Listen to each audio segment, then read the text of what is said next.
I'm a teenage male beta, born quiet and reserved. Especially after starting high school, my artist parents would complain that I hadn't said a single word to them in years. I thought about it and decided I'd greet them tomorrow. But that very night, they left without a word, flying off to the grasslands for inspiration, leaving behind a silent home and a speechless me. A month later, they suddenly reappeared and asked why I hadn't been talking. I was about to answer when they ran off again, excitedly this time, to Africa, Antarctica, snow mountains, rainforests. Finally, worried, they took me to a hospital to check why I wasn't speaking. I suddenly felt exhausted and couldn't say a word. So they were convinced I was mentally ill. They even faked medical records and sent me to a psychiatric hospital. I stayed there for 3 years. The day I was discharged was my 18th birthday. But I didn't expect that the people picking me up weren't my parents. It was a young couple in their 20s. In front of me stood a tall alpha with black hair and earrings, blocking my view. "You're Archer." I nodded, a little confused. He grabbed my luggage. "Let's go. From now on, we're your mom and dad." I didn't move. I just stared at his young face, feeling like I'd run into a lunatic. Finally, the beautiful Omega spoke, his voice gentle. "Hello, Archer. I'm your mom, Calvin. This is your dad, Curtis." I tilted my head, puzzled. 3 years away, and the world outside is full of paired-up lunatics? Calvin suddenly smiled in surprise and patted my head like he'd found an amusing pet. "So cute. Your eyes are so dark, like a little puppy's." I silently resisted his touch. Curtis had already put down my luggage, looking impatient. "Calvin, bring that fool over. I've got things to do." At his words, Calvin grabbed my wrist with a strength I didn't think possible and pulled me along. Calvin and I sat in the back seat of the car. He kept touching me, pressing hard, as if he wanted to reach my bones through my skin. "Why are you so skinny?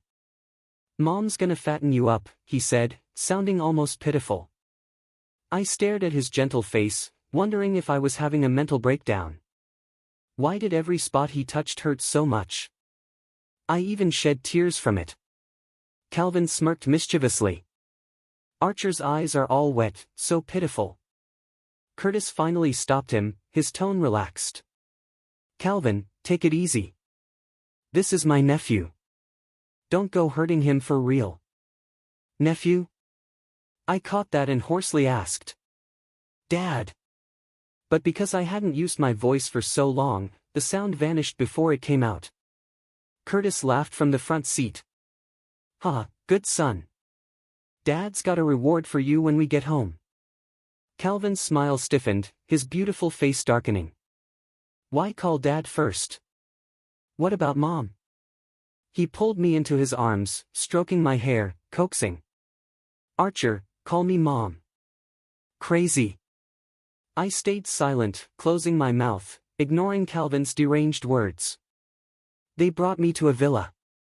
My room was clearly prepared with care. But the bed in the center was huge. Big enough for 4 people. Calvin pinched my cheek, grinning. "First time in your new home, Archer. Mom'll sleep with you." Curtis suddenly snapped. "No. Don't forget, you're still my fiancé. He's a beta, you're an omega, how can you sleep together?" Calvin ignored him. "Why can't a kid sleep with their mom?" Curtis' handsome face was tight with anger. "Calvin. Are you seriously treating this like a real-life game? Why not?" Curtis kicked the door, violent anger in his gaze. "Damn it. Crazy. If it weren't for the family arrangement, who the hell would play this disgusting game with someone like you? You just want to satisfy your perverted control obsession." "Curtis, don't curse in front of the child." Calvin's expression darkened. Curtis sneered. "Ha! Child? Look at him. He's an adult now. My nephew just asked us to take care of him. Really acting like a real mom, huh?" After that, Calvin's face went blank, but I could feel his anger simmering. He smiled again. Why not? I like him. I don't mind being his mom, even a single mom. Crazy. Curtis' face darkened.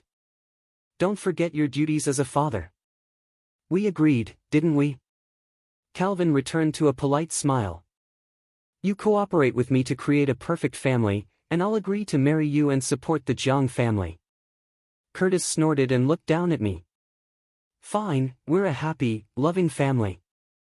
The universe won't explode, we won't split up. Right, good kid. I sat on the chair, eating cookies, trying to piece together the backstory, suddenly caught in the middle of a war. Annoying. I paused, looked up, and obediently nodded. Yes, Dad.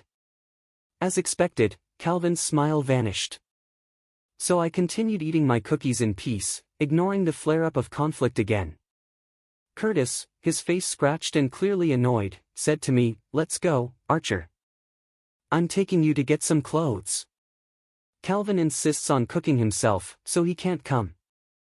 I stared at him for a moment, and the corner of my mouth twitched ever so slightly. Curtis laughed angrily and smacked my head. You think I can't see that little smirk? Acting all obedient, but you're such a little trickster. I covered my head and glared at him, but he just ruffled my black hair proudly. Well, well. The little idiot can get angry too. Immature. I gave him a cold look. Then Curtis, as if I were a little chick, lifted me and carried me to the car. At the nearest clothing store, he dragged me down by the wrist. The salesperson immediately approached, polite and professional, clearly noticing his impressive presence. Sir, what kind of clothing are you looking for?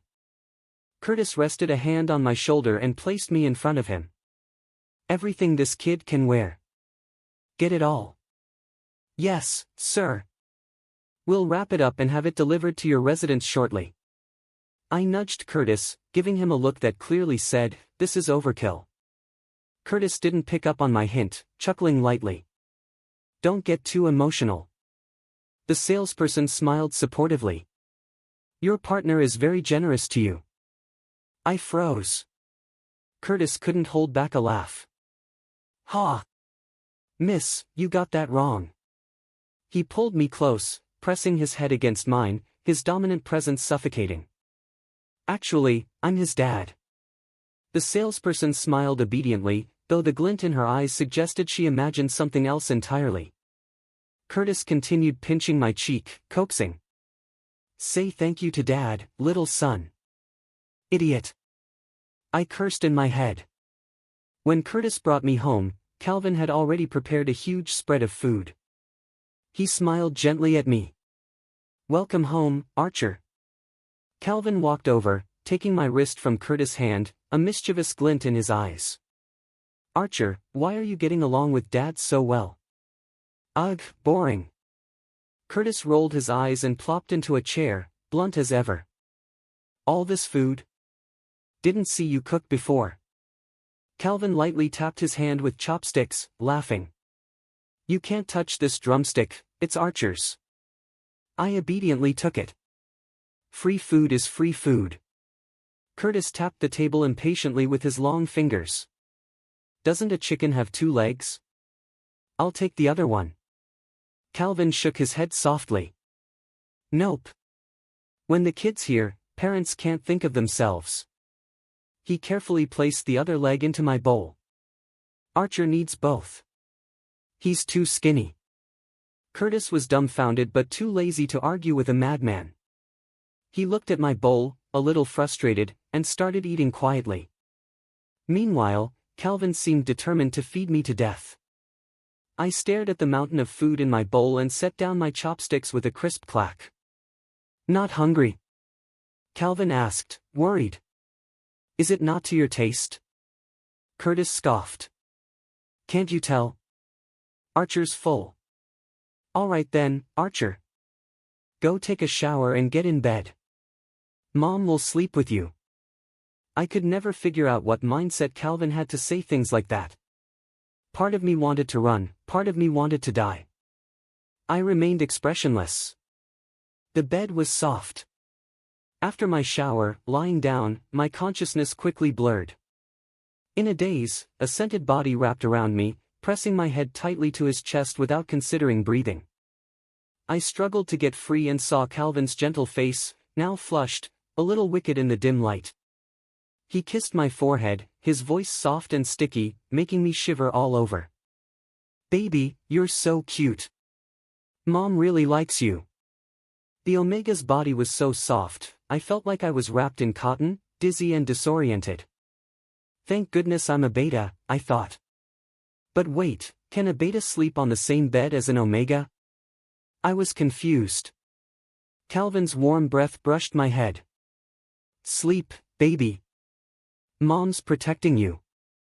Finally, I managed to think clearly, speaking awkwardly. "No, we can't, Beta and Omega aren't supposed to sleep together."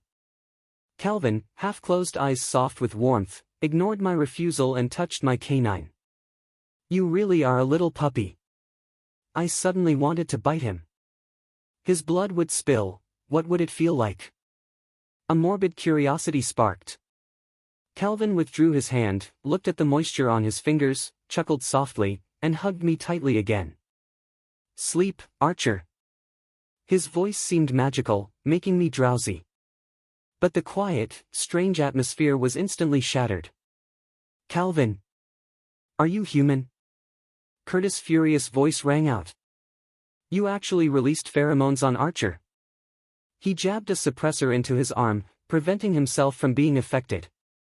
Calvin still held me, voice slow and teasing. "What's the big deal? Archer can't smell it. Besides, a kid smelling his mom makes it easier to fall asleep." Curtis' expression twisted repeatedly, finally spitting out. "You make me sick."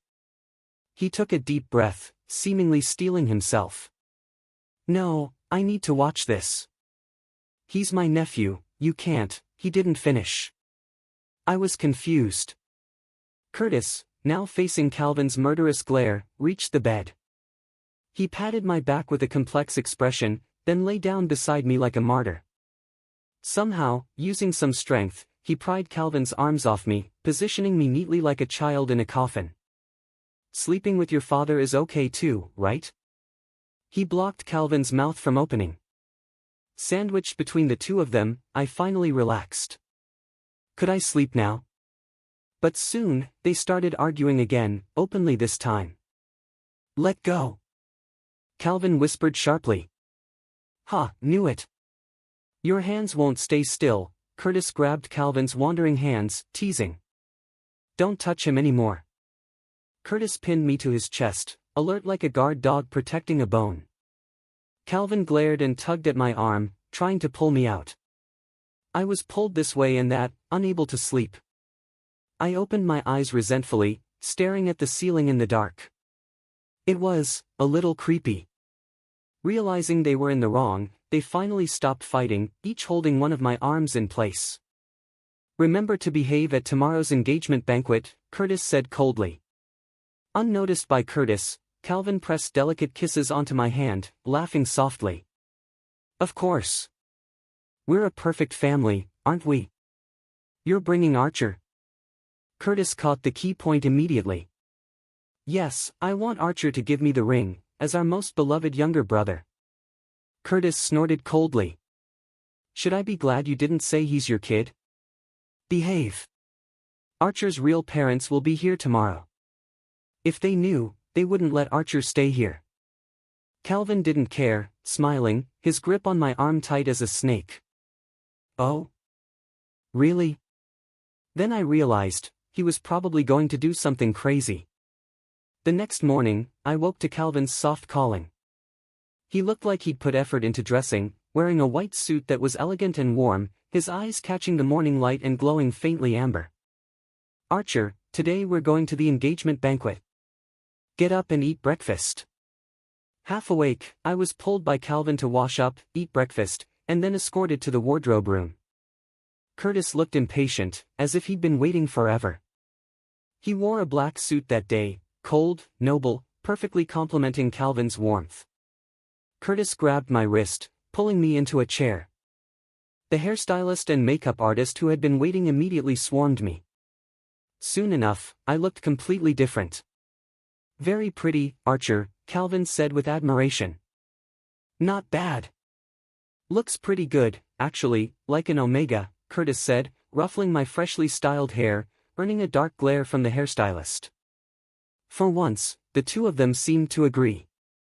I almost laughed, but then I remembered the engagement banquet today. My real parents would be there. Would they realize their son had become someone else's child? My feelings were complicated. "Hello, Uncle, Aunt, I'm Curtis' fiancé, Calvin."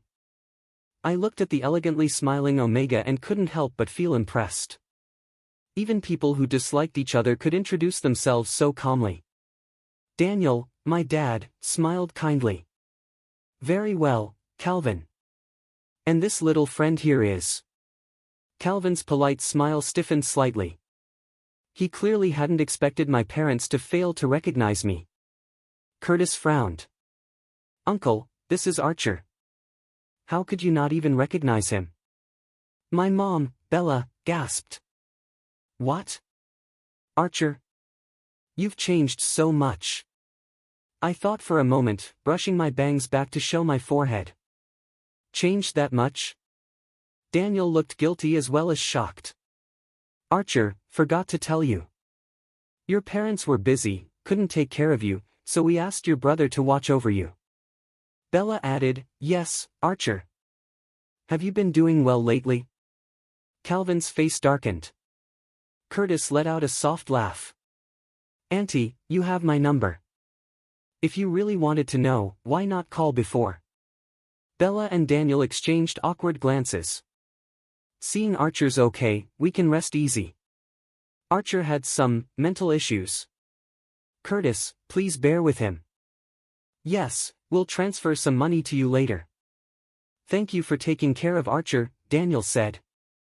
Curtis held me close, voice cold. "No need. I have money. Uncle, since you don't want to take care of Archer, he'll be under my responsibility from now on." Calvin smiled. "Besides, Archer's adorable. I don't think he has any mental issues." Bella, however, was unwilling to back down. "Archer was only temporarily in your care. He's our child. Once your uncle and I finish traveling the world, we'll take him back. We've already decided to settle abroad." Curtis was about to blow up, ready to argue. I tugged his sleeve and shook my head. He pinched my forehead in frustration, forcing himself to calm down, and strode off. Calvin followed, holding my hand tenderly. In my ear, he whispered, "Don't worry. Mom won't let anyone take you away." I felt dazed. Somehow, compared to my mom, Calvin felt more like a mother. In the lounge, Curtis paced angrily, kicking a cabinet. Damn it. I knew they were unreliable, but I didn't expect this. They can't even recognize their own kid.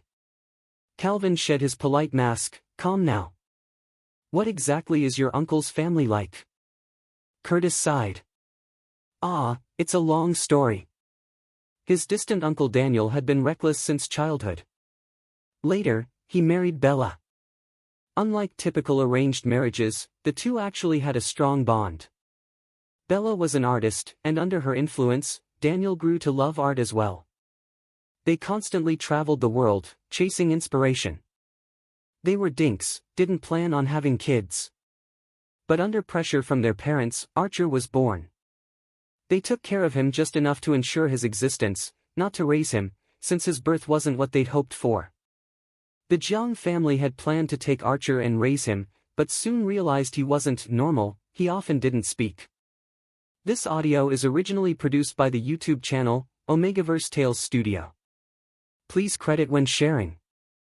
The Jiang family was large, never short of children, especially capable ones.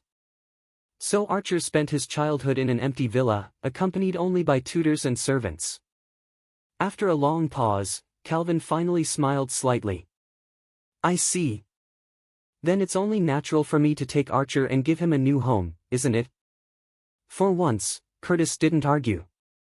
He smiled, rare for him. Fine. A day as a father, a lifetime as a father. He's Jiang family blood after all. I can't stand seeing him live so miserably, can I? They exchanged a glance, as if reaching a silent agreement. I watched all this, raising my hand. Calvin noticed me first, approaching in surprise.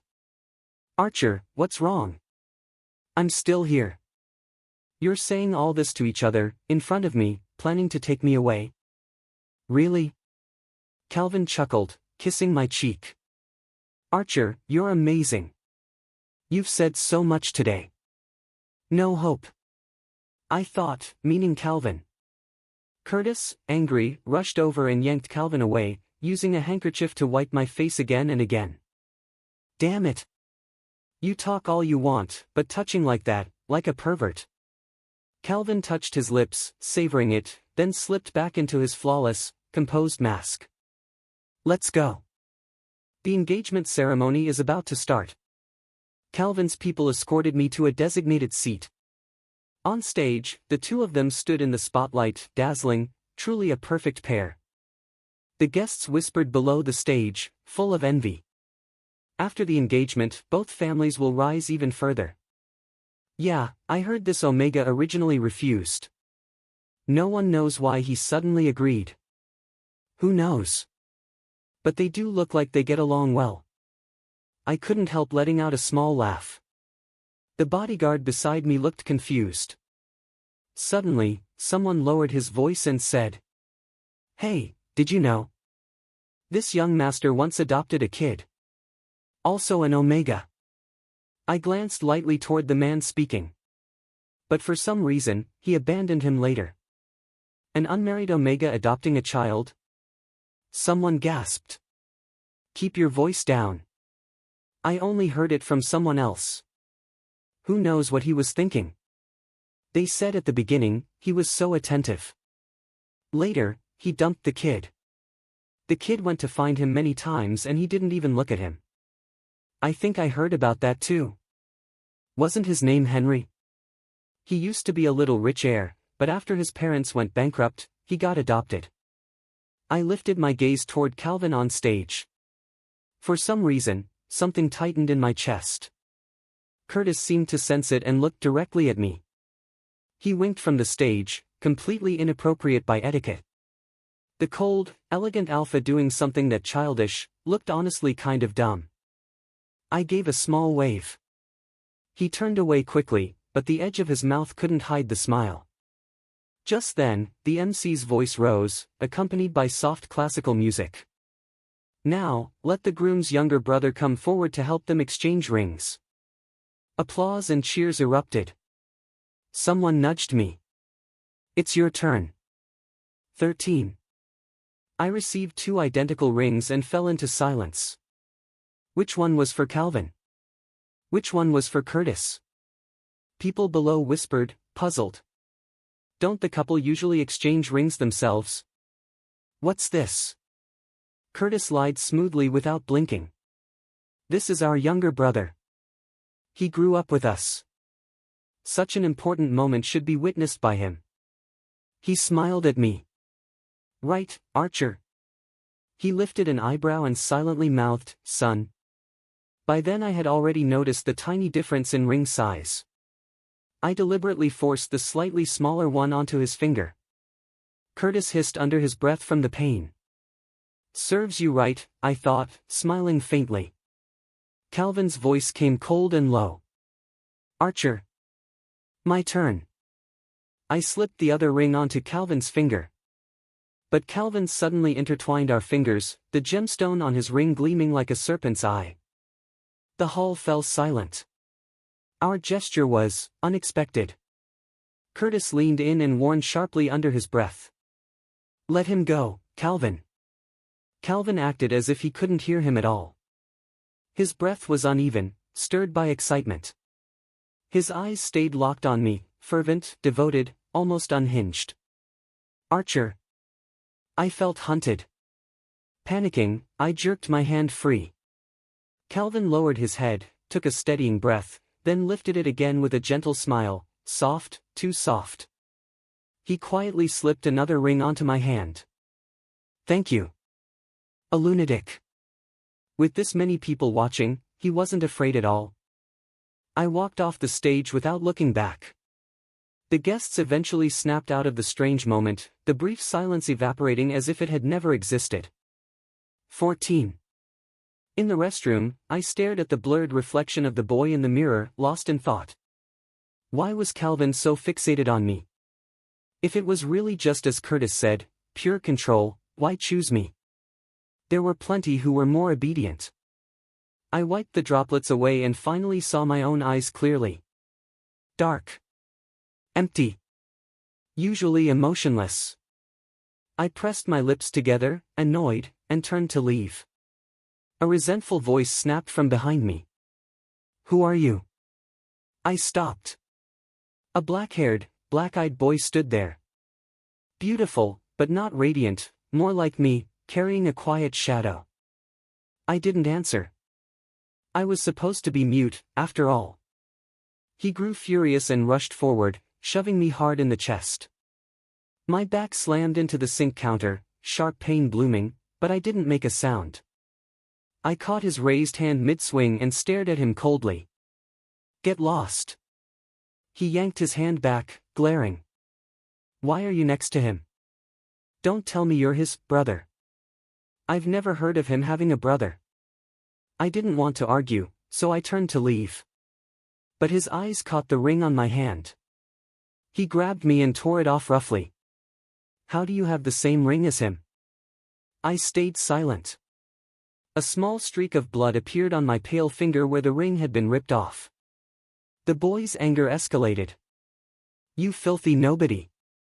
Who do you think you are, wearing the same ring as him? So tired. So loud. So annoying. I lowered my head, shutting out his shrill voice. He lunged again, twisting at me. That was it. I slammed him down against the sink and punched him twice, not hard enough to cause serious harm, but enough to stop him. He yelped, struggling violently, his sharp nails raking across my cheek. I was already weighing whether I should knock him out, clean and quick, when the door burst open. A furious shout shook the entire room, loud enough to make my ears ring.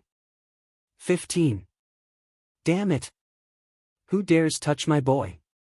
Curtis was like a trained shepherd dog seeing his flock attacked, fury blazing in his eyes. He grabbed me sharply, pulling me aside, and without hesitation swung a powerful punch at the boy. The kid crumpled silently, a trickle of blood from his nose. Curtis wasn't done. He kicked the boy a few more times, then turned to me with a worried expression, his voice as gentle as it could be while still stern. Archer, hang on. I'll get a doctor right now. I wiped the blood from my face, realizing I was fine compared to the boy sprawled on the floor. Soon, the doctor and Calvin rushed in. Calvin, trembling at the sight of the blood on my face, pulled me close. Baby, don't be afraid. Mommy's here.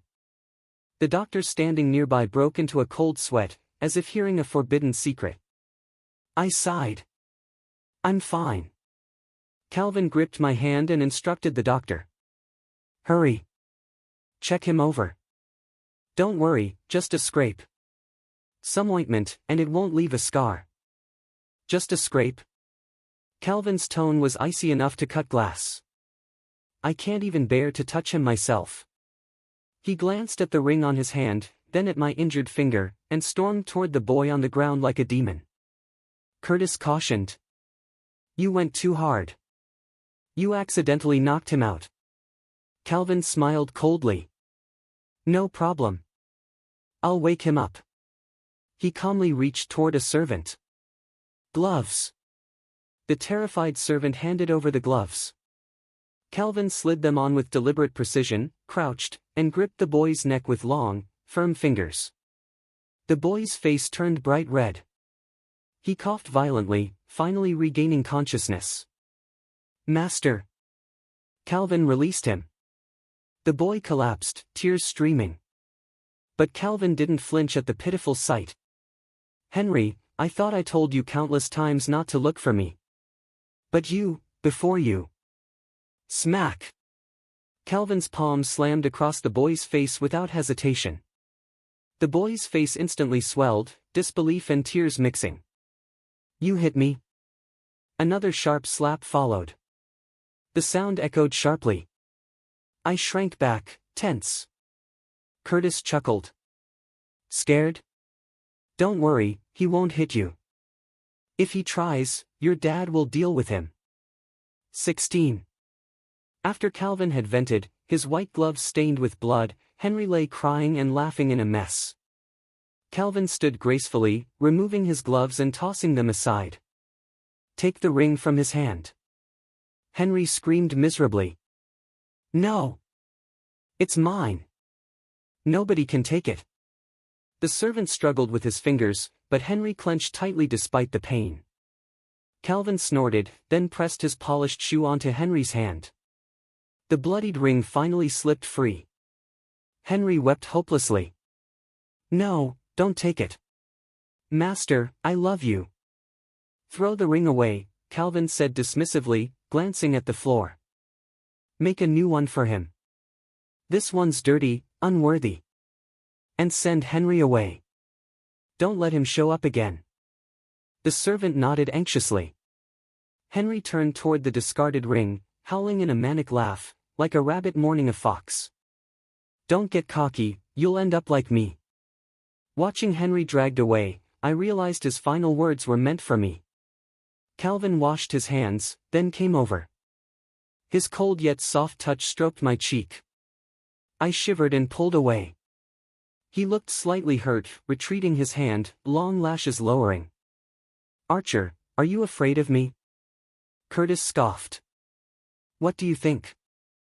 Big brother, I thought you were going to beat him to death. People like you shouldn't be near kids. Calvin didn't argue this time.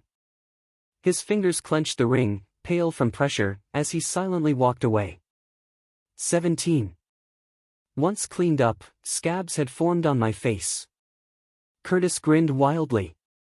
My baby boy, your face looks like a little black cat with scratches. I frowned. He curved his finger and lightly brushed my nose. His earring caught the light. Come on, little cat. Your mom's away today. I took the whole day off, let's go have some fun. Even the boss needs a day off. I thought, but I let him hold my hand. Curtis froze for a moment, then laughed heartily, his broad hand enclosing mine. If Calvin were here, he'd blow a fuse. He dragged me toward the car, tail-wagging excitement written all over him. At the racetrack. Come on, baby. Pick a car, and I'll take you for a ride. I pointed to the only black car among the colorful lineup. Curtis whistled. Perfect.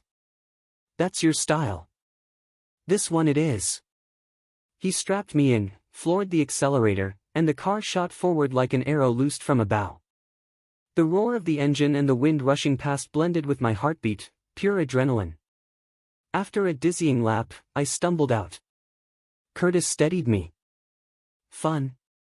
What? I mumbled, not catching him. He leaned close, beaming, cupping my face. Fun. Tell me, was it fun? My cheeks squished together, words failing me. Curtis' eyes glimmered strangely. His hand slid down to my smooth neck, voice hoarse. Archer. I think I'm entering heat. I froze. What was happening? I said simply. Call. Curtis didn't move. I poked him. It was like waking a raging beast. He lifted me effortlessly and shoved me into the car. Before I could react, the alpha's strong body pressed down on me. 18. Curtis' breathing was rapid, his eyes stormy, wild. He stared at me hazily, licking his lips. Am I good? I even took you out today to relax. Suddenly, his tone shifted sharply.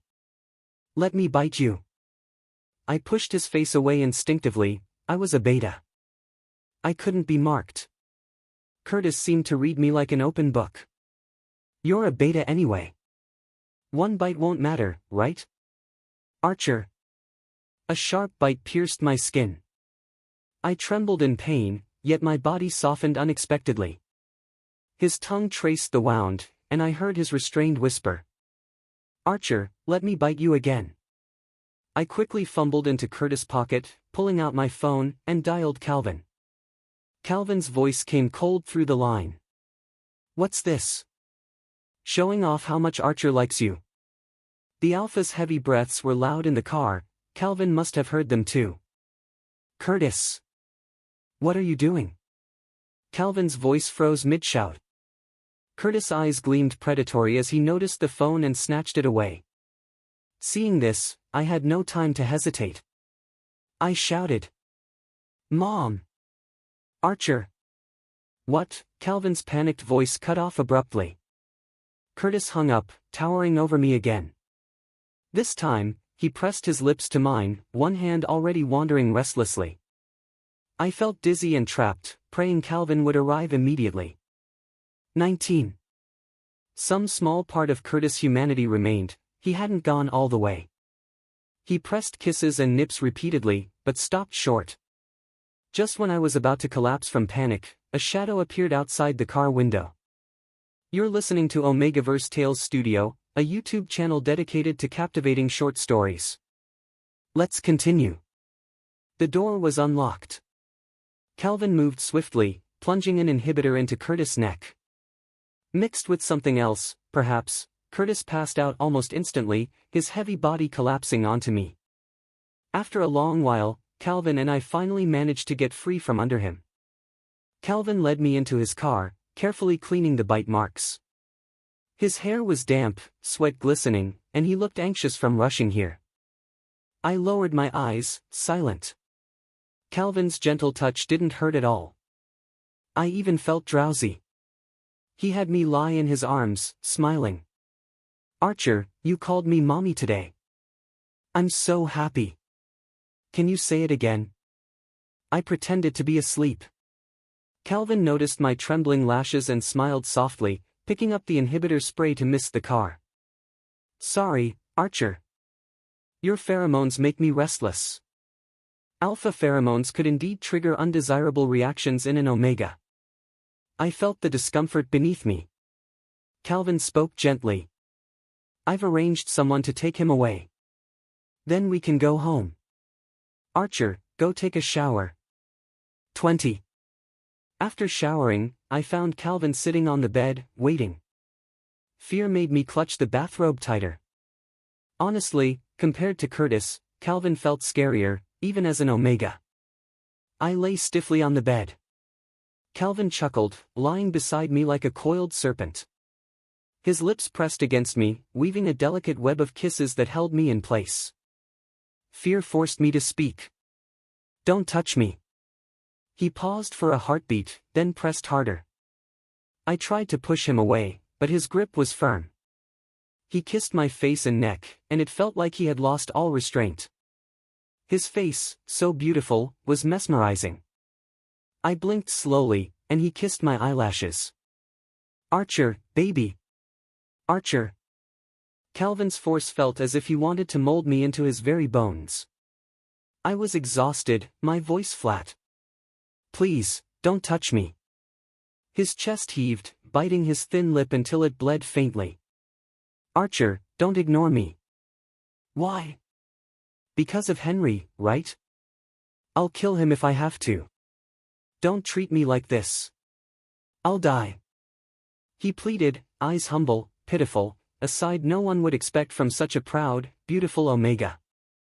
I stared at him, asking the question that had been weighing on me. Why, do you love me? Calvin closed his eyes, suppressing the storm within. Do you really want to hear?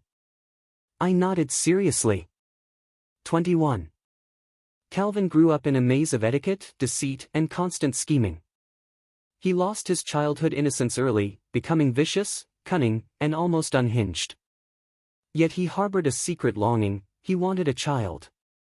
A pure soul to cling to entwine with completely. No deception. No gain.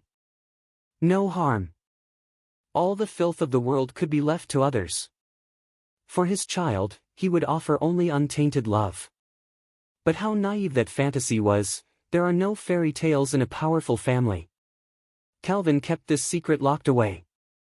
He never told anyone. He even sewed a rag doll himself, awkward stitches, mismatched fabric. Under the moonlight, he pricked his fingers repeatedly, bleeding over and over. Finally, on a night when the servants didn't need to watch, Calvin cradled the doll in his punctured hands. The doll had black hair and black button eyes. A few spots of dried blood marked its surface, his own blood, but he loved it all the more. The doll couldn't speak, yet it was the only thing that gave him comfort. This crude rag doll stayed with him for a long time, until a new servant discovered it.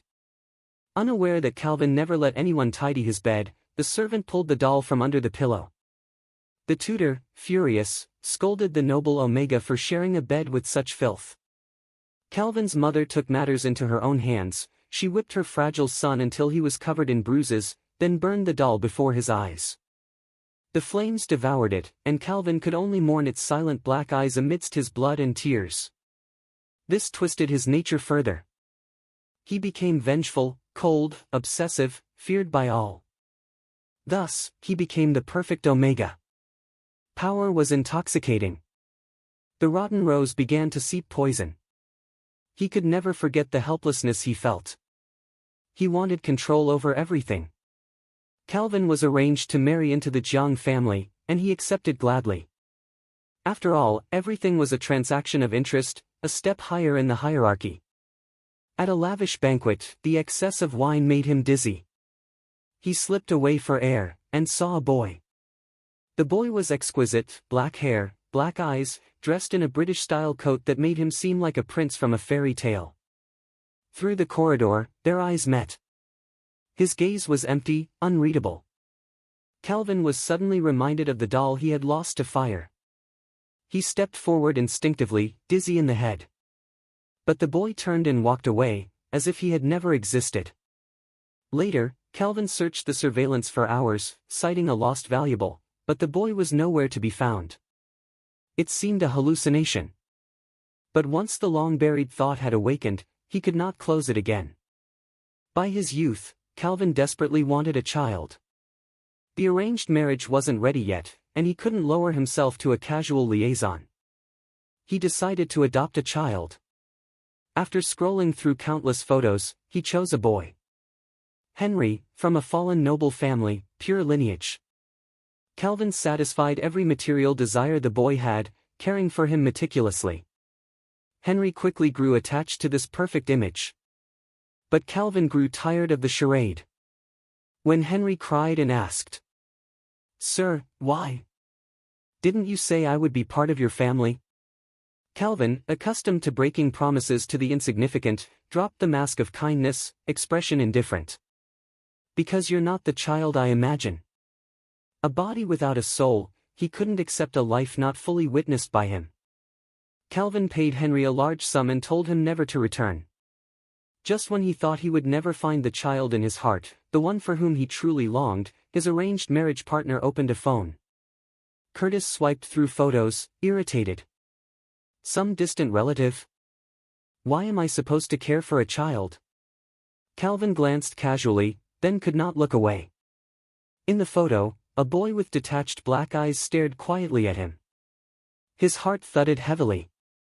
Calvin said, "Bring him here. I want to be his mother." Curtis was stunned. "This is my cousin, Archer." Calvin traced the contours of his fingers. He and Curtis would become one for family interests, and his child had to be tightly bound to him. Calvin smiled slightly. "Even better. The three of us form a perfect family. I'll let go of the benefits." Curtis agreed immediately. "Deal. See? In a powerful family, interest comes first, money and power above all." Curtis was no different, Calvin thought with a smirk. It didn't matter, he would use every means to make this family, built on transactions, unbreakable. Finally, the moment Archer stepped out of the hospital, Calvin smiled and spoke words long delayed. "Hello, Archer." I am your mother. He revealed everything. His boundless, inexplicable love. I didn't know what to say, so I took his hand. He smelled faintly of roses. I moved closer. Pressing me against him, he whispered with a smile. Archer, do you smell it? The roses, the scent of my pheromones. Don't be afraid. You are the one I have chosen. I won't let you go. You won't leave me, will you? Calvin lightly kissed my cheek. In the darkness, I quietly covered his exposed heart with my hand. 22. Early the next morning, Calvin had gone somewhere unknown. I opened my eyes to find the familiar scent absent. On the chair sat a somewhat disheveled man, leaning on his hand, half asleep. Curtis, I called. He jolted awake, his eyes bloodshot as they met mine. Archer. Calvin and I discussed some things. He hesitated. I also think I should be honest. Yesterday. I did it on purpose. I'm sorry. I froze. Curtis curved his lips faintly. But I don't regret it. Our relationship became unbalanced, this was the proper measure. Calvin and I are partners in interest. You are the reinforced chain. His tired expression relaxed slightly, but his eyes still radiated a sharp intensity. Archer. I need you to love me too. I remained silent. Curtis let out a helpless laugh. No eternal shared interests exist. Families never fully trust each other. Calvin and I must also watch each other. But your presence changes everything. You are a double assurance in this marriage of convenience. More reliable than an engagement ring. I will love you as Calvin does, to make sure neither of us can let you go, or abandon this perfect cooperation. Archer. I hope you love me. Don't let our balance break. His hands clasped, the black obsidian earrings gleaming in the morning light. He no longer appeared casual. Sharp brows, aggressive gaze, the aura of an alpha commanding everything. This was the rare heir of the Jiang family. Unexpectedly, Curtis offered both his ambition and his heart. I asked the question. Why, you? Why did he love me? Curtis had never liked this game of pretend at first. He arched an eyebrow. I'm a little vulgar. I physiologically like it, which turns into psychological liking. I remained silent, uninterested in asking when. For now, Curtis seemed far too excited. 21. I nodded, signaling my agreement to join. Curtis instantly returned to his usual self, lazily slumping in the chair and winking at me. After a moment, he asked, sulkily. Don't you have anything to say? I just looked at him, silent. Curtis sighed helplessly. There's nothing I can do. When you don't want to talk, no one can make you. He pinched my nose gently, his gaze softening. Tell me, how can a beta like you be this cute? I tried to walk away. Calvin appeared quietly, holding a fruit knife. Curtis, let go of him. Curtis jumped. What are you doing? Why a knife? Calvin ignored him and handed me a plate of sliced fruit. Archer, have some fruit. His voice was gentle. Curtis, unapologetically, tried to grab a piece with his fork. Calvin's tone sharpened. I cut it. You can't eat it. Curtis shot back. Come on, it's my house. What's wrong with eating fruit? Sensing another argument brewing, I spoke up. Mom, feed me. Though it was meant to sound playful, my voice carried no inflection. Calvin's expression lit up. He carefully fed me fruit with a fork, leaving Curtis glaring in displeasure. I chewed my apple, swallowing it with some effort. This house, without me, it would inevitably crumble. 23. Just as Curtis was insisting on feeding me himself, the doorbell rang. Daniel arrived, escorted by a servant. He looked weathered, his eyes red, reaching to embrace me, but Curtis shoved him back. Uncle! What are you doing? Weren't you supposed to be traveling the world? Daniel choked on his words. Archer, your mother has cancer. You should go see her. I froze mid-chew. Calvin patted me reassuringly. Uncle Jiang. Bella is Archer's biological mother.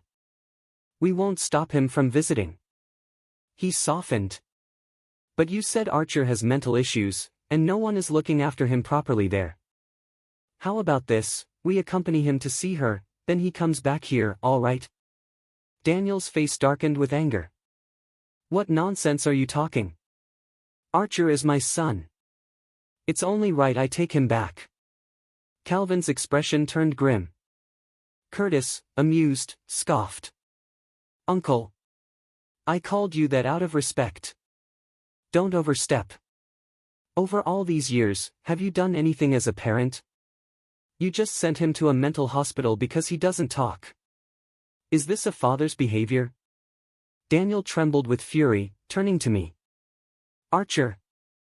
Will you come with me? Your mother has only a month left. She wants to see you. I stayed silent. After a long pause, Calvin relented. Take Archer, then. Return him tonight, or you'll regret it. Curtis opened his mouth to argue, but Calvin added softly. Archer wants to see her. We'll wait for him to come back. I was surprised that he had read my mind again, but I noticed the shadow of worry in Calvin's eyes. I held his hand, trying to ease his unease. I'll come back. Calvin's eyes widened in surprise, and he smiled, ruffling my hair. Good. We'll wait for you. 24. The woman in the hospital bed seemed to age overnight. Chemotherapy had stripped her of her hair, and the vibrant, elegant artist I remembered was gone. I stared at the unfamiliar face in memory, suddenly too afraid to speak. Bella, however, smiled at me, long overdue. Archer, come here. Come to Mom. I hesitated, nudged forward by Daniel. Her hands softly stroked my cheek. Archer, you've lost weight. How ridiculous. They had tried to fatten me. I lowered my head. For the first time, Bella didn't get angry at my silence. She said, Archer, only now do I realize my mistakes. I shouldn't have ignored you. I have always loved you. Archer, can you call me Mom, just once? I finally lifted my head. Bella hadn't always been this way. When I was little, she would bring souvenirs from her trips. I didn't care much about them, but I looked forward to it. Later, she grew impatient with me only nodding at her gifts. She would play with little carvings and tease me. Archer, call me Mom. I looked at the unfamiliar woman, feeling shy. Bella asked Daniel, worried. What's wrong? Why won't the boy speak? I anxiously grabbed her hand, but she had already grown impatient. How old is he? And he still doesn't talk? Boring, isn't it, darling? Where should we go tomorrow? I fell behind, finally whispering. Mom. But no sound came out. I grew silent again. Bella, thinking me increasingly odd, concluded I was mentally ill. Archer, can you call me Mom? Tears streamed down her face, her regret palpable. My throat felt constricted, like it had for 18 years. This time, Bella couldn't simply leave in annoyance. She lay in the hospital bed, bound by illness. 25. I still couldn't speak. I could no longer voice anything in front of them. Bella laughed, hysterical. Archer, how could you be my child? She scrutinized me with dissatisfaction.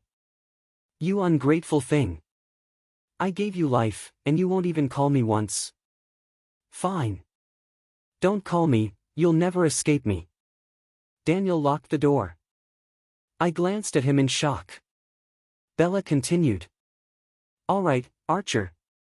I'm going abroad for treatment, and you're coming with me. I don't like you, but you're mine. You'll never get away. Her malicious laughter mixed with tears. I'm only slightly guilty, and you think you're so important? Fine. If I can't be happy, neither will you. Archer, you shouldn't resist me. I glanced at the ring on my hand, but for some reason, I felt relief. She had never loved me, that was oddly comforting. Bella rang the bell, and a group of bodyguards rushed in, injecting me with a sedative. My eyelids grew heavy. I drifted into darkness. 26. When I opened my eyes again, I realized I was tied to a chair. The place looked like an abandoned factory. Daniel was on the phone, anxious. How could the flight be cancelled? Curtis? How did they know we were leaving? What? They're coming. Daniel hastily hung up and turned to Bella. Bella, leave him be. Why are we even bringing him? You can't overexert yourself. Let's go, just the two of us. Bella shook her head stubbornly. I hate him, no, I don't know. Why won't he go? Daniel looked at her, helpless. My hands were tied, but I could feel the ring on my finger. Curtis and Calvin had installed a tracker inside. I shouldn't be taken away again without reason. While I was lost in thought, Bella appeared, her voice icy. Archer, they're coming. I don't understand why. Two strangers, so annoying. When will my son and I have privacy? Daniel tried to reason with her. Bella, leave him be. This is criminal. Let's go. Shut up. Bella yelled, then instantly softened, tears streaming. Husband, won't you stay with me? Daniel hesitated, silent. Bella laughed, then suddenly pulled out a gun and shot Daniel in the knee. He collapsed in pain. Ignoring his screams, Bella smirked wickedly. Husband. I'm dying, and you want to go abroad for vacation, saying it's for my treatment. Do you think I'd believe that? Since you love me so much, come die with me. You go ahead, scout the way, and I and Archer will join you. Daniel's face twisted in horror, shouting. Bella! You lunatic, crazy woman. I was stunned by the twisted turn of events. Even if I had a mental illness, it must have been hereditary. 27. Bella killed Daniel. She collapsed on the ground, holding him, recounting their travels together, crying one moment, laughing the next. Why? He said he loved me. I got a terminal illness, and he wouldn't stay with me. Archer, you're all I have left, and you want to leave me too. I won't allow it. I won't allow it. I listened to her ramblings, heart in turmoil. If anyone knew she had a gun, what if something went wrong? I tried to speak. Kill me. I won't go with you. If I died, without hostages, they'd act without restraint. Bella smiled eerily. I know, Archer. You're afraid I'll hurt those two, aren't you? She picked up the gun. Luckily, there's one bullet left. Who should I kill? Which one would hurt you more? No rush. Take your time, she said, enjoying the sight of my tears. Finally, I heard sirens outside and Curtis and Calvin calling urgently. I screamed like a madman. No! Don't come in. She has a gun. They froze at the door. Bella shouted. Curtis, Calvin. You two come in. If there's anyone else, I'll kill them. Cold steel pressed against my head. 28. My tears stuck my eyelashes together, my vision blurred. The abandoned room fell silent for a long time. Good. They shouldn't come in. I knew the love was real, but their lives weren't their own. For the family, they would sacrifice everything, I had been taught the same. Unexpectedly, two figures slowly approached. In a daze, I felt like I was back on the day they picked me up from the hospital, taking me out of that cold prison. Curtis saw Daniel's body on the ground, voice calm. Bella, don't do anything foolish. Shut up, Archer. Look, he's really here. Choose, Who lives, who dies? Bella grabbed my face, voice vicious. Don't look at me like that. Your eyes are terrifying. Don't make me gouge them out. I looked at Curtis and Calvin, voice strained. Leave me out of this, just go. I know. You have your responsibilities. No. I've long been tired of serving the family, Calvin said softly but firmly. Choose me to die, Archer. Curtis will take care of you. I don't want you to struggle. Don't talk nonsense. Calvin, step aside. I'm the head of this family. Curtis held Calvin back, chuckling bitterly. My love isn't deep enough yet. But this is my first time loving someone. Why not go a little crazy? Fine, let me die. My dream of a perfect ending just flew away, Curtis exhaled. To hell with the family's interests, I truly felt it myself. My last words are said. Let me go. Bella screamed in fury. Shut up. Do you think this is some romantic confession? Fine. Archer won't choose. I will. She maliciously pointed at Calvin. You. Come here. Pretend to be gentle for whom? I'm his mom. Curtis panicked, grabbing Calvin, but Calvin resolutely brushed him off. All right. 29. This story is exclusively produced by the YouTube channel, Omegaverse Tales Studio. If you enjoyed it, don't forget to subscribe. Calvin's eyes were soft as he stepped forward. He said nothing. I knew he feared speaking would only deepen my pain. I had always been easily read by him, how could I not understand him in return? I feared he might abandon me, but his love never required pretense. I forced down the panic and pain, determined to see his face, refusing to hide. Footsteps drew closer. My chest heaved violently, ears ringing. Only Calvin's gentle gaze gave me a sliver of comfort amidst the agony. Finally, Bella raised her hand. The gun pointed at Calvin's chest. No! Mom! I screamed, voice raw and hoarse, echoing through the room, my throat burning. Bella trembled and pulled the trigger. A splash of blood bloomed across Calvin's white shirt. His body fell heavily to the ground. My vision blurred. Police swarmed the doorway, subduing Bella.